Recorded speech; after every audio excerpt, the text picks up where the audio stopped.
పైన కేరళ గవర్నమెంట్ పగబట్టినట్టుంది. ఏదైతే శబరిమల అయ్యప్ప స్వామి గుడి ఉంటది కదా, ఆ గుడి లోపల ఆ స్వామికి అటుపక్క ఇటుపక్క బయట ద్వారపాలకులు ఉంటారు చూసిండ్రా, ఆ ద్వారపాలకులకున్న ఏదైతే బంగారు కవచం ఉందో దాన్ని తీసుకుపోయాయంట.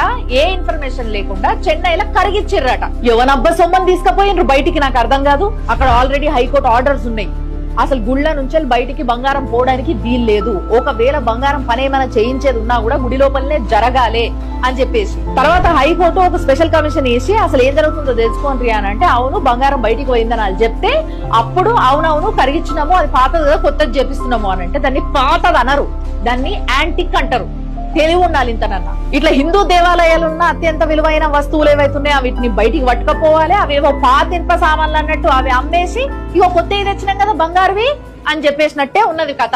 అసలు అవి ఎవరెవరు ఎక్కడెక్కడ పట్టుకపోయి ఎట్లా అమ్ముకుంటారు, ఎంతకు అమ్ముకుంటారు, ఏం చేస్తున్నారు అనేది అసలు ఏం తెలుస్తలేదు. నాస్తిక ప్రభుత్వాల చేతిలో హిందూ దేవాలయాలు ఉంటాయి. అత్యంత పవిత్రమైన వస్తువులని వీళ్ళు ఏమైనా చేస్తారు, వాటికి లెక్కపత్రం